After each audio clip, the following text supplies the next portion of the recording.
What up, Pittsburgh Steelers fans? Matty P here with Shannon White. This episode of the Steelers Global Perspective is a little bit unplanned. Shannon and I were talking in the green room, and Shannon mentioned to me a kid called Jeremiah Moon, which, quite honestly, I'm going to be straight up with the listeners out there. I just saw that as like practice squad, fill a spot, or, depth piece. It didn't really, when he signed, didn't really register with me. But as you said to me, he's a pretty good athlete. And he is, and I do remember that in the case when he's taking the field for Baltimore. But you had a really interesting perspective that you kind of shared with me just then off air. I think we got to delve into that at a higher level. So Shannon White, take it away. If you would, while I'm talking about it, look up Jeremiah Moon. I will. If you could get an RAS score on him or just a few things, because I give credit to our knowledgeable community. Because on our podcast last night, Pump Your Brakes, they were like, why is the Steelers not signed Marcus Golden? Because they had such a good rotation last year with TJ Watt and Alex Highsmith, and then you had Nick Herbig and Marcus Golden behind them. The starters could get a rest, and the pass rush never suffered. And I said, well, I bet you what's happened is just like the Steelers have done with Patrick Peterson. They're like, we'll talk to you after the draft. We'll talk to you closer to training camp and see if we still have a need and if you still have interest. I believe that's what's going on with Golden, because Golden hasn't signed anywhere either. Mm-hmm. And he's still available. Now, Golden played very well for the Steelers last year.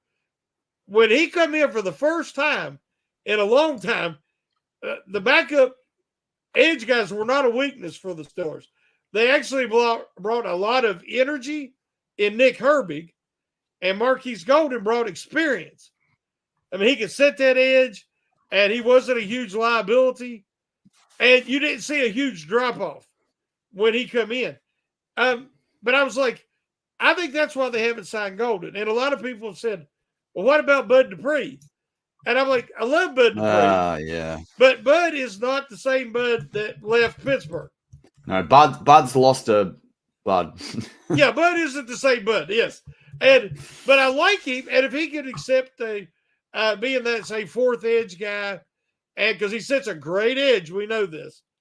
And if in a pinch, I'd even put him on the end of the defensive line because he's that strong and he can set against the run very well.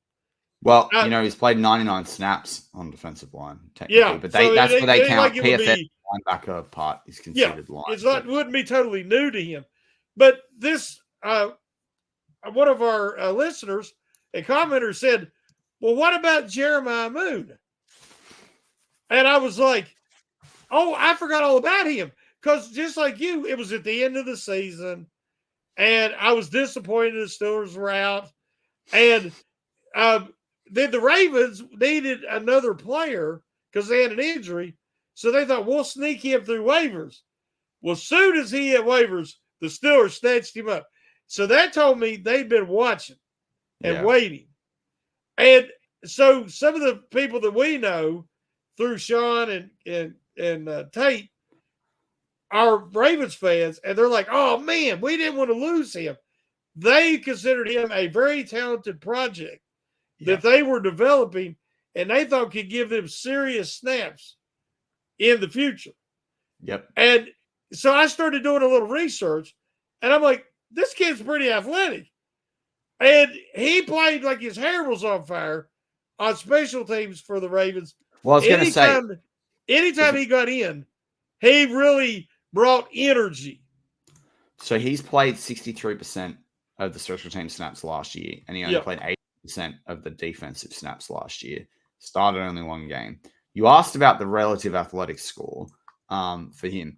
Kind of interesting. Sports Illustrated had him at 84 out of 10, which would be which would be 352 out of 188 linebackers from 1987 to 2022 when he was drafted. Yeah. Or undrafted, but he was in that class. Then separately, I've seen another RAS score that got him, which I kind of believe the other one versus of 8.4 which is 9.21 RAS out of a possible That's what 10. I see. Yes. And that ranks him at 191 out of 2,419 linebackers from 1987 to 202. But that one actually has the proper picture on it and all that stuff. So he had what held his number down? I remember something stood out that held his number down. Yeah, his shuttle. His shuttle was actually no. Hang on, he didn't do the bench. Okay, yeah, I knew there was something. It was, but that incomplete. Could be my shoulders playing up, and I'm not going to hit a good rep. So why would I do it? Like his height gives him a 9.85. His weight gave him a 9.16. His composite explosion grade was considered elite.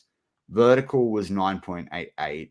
Yeah. And this is obviously the relative athletic score. Yeah. And broad jump was 9.96. So like he's effectively a 10 in a vertical, a 10 in height, it's definitely a 10 in a broad jump, like a little bit lower on the weight side, but wasn't his 40 like 4, 5 something? His 40-yard time. Hang on, let me bring this up. Oh, okay. So the other things that brought it down were his composite speed grade, which was good. So his 40-yard dash was a 5.3. No. His 40-yard dash was a 4.76. Okay, I don't know why I thought it was a high 4 or His 20-yard split was a 2.73. His 10 was a 1.58. That is insane. That's good. That's speed. Good, yeah. His shuttle was a 4.55, which is also really quick. His 3-cone was a 7.09. That starts to get into the average territory. But, yeah, I mean, the 10-yard split is considered a 9.1. That's pretty crazy. Sorry, it was a very confusing graph. Oh, yeah. But what I'm saying is that shows that explosiveness, though, I was talking about. And like I said, well, anytime the first reaction I get from Ravens fans was, oh, man, they was really. But the guy's 6'5". He's 250 pound and has an arm span of 35 inch. And the Ravens are known for developing the guys like that. So I think that guy's a weapon. That guy could easily be a special teams demon and come in and bring in energy. Him and Nick Herbig, man, they could unleash energy, man, when they come in. Oh, yeah. I like it. I like that. And I think he could add some weight to, necessary to even set a better edge. So would you rather have a young guy with very Bud Dupree-like athleticism, or would you like to have an old Bud Dupree that's going the other direction and Bud ain't Bud anymore? 100%. 100%. I thought they'd have to go UDFA at edge. There were some edge guys I liked there, but wasn't to be. Wasn't to be. And that's a really good. David Perales coming back. He's kind of the opposite. He's your workhorse grinder. His athletic score is not impressive, but man, he just seems like he's always in there fighting, making plays. I think the thing for me, though, I think the Steelers are a little bit down on the special teamers. And to me, like, Moon can help them there. Like 63% of the Ravens special teams, like they play decent special teams. Like, to me, that's a big deal. That is actually a really big deal for him to have played that amount of special Who do you think, like, to me, I mean, the more I watch Ryan Watts, I think he's going to be a safety. But watching his highlights in coverage, when he wasn't going up against a Duze or one of these top guys, he wasn't too bad.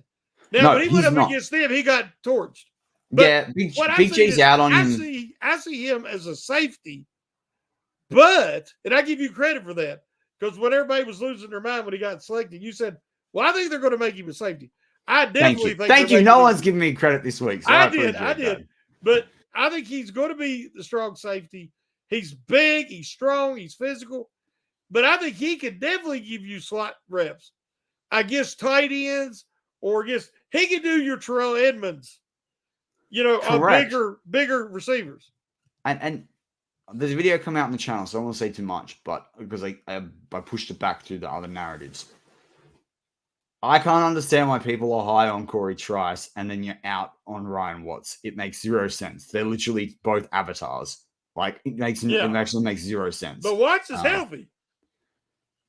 This is my point. Yeah. I will save it for the video, but there's one avatar that I think is more ready to go than the other avatar. But anyway, we'll leave it there. But that's going to wrap up our Steelers Global Perspective content for this week. But let us know in the comments, is Jeremiah Moon the answer to the Pittsburgh Steelers Edge Depth Challenge? I'm Matty P with Shannon White.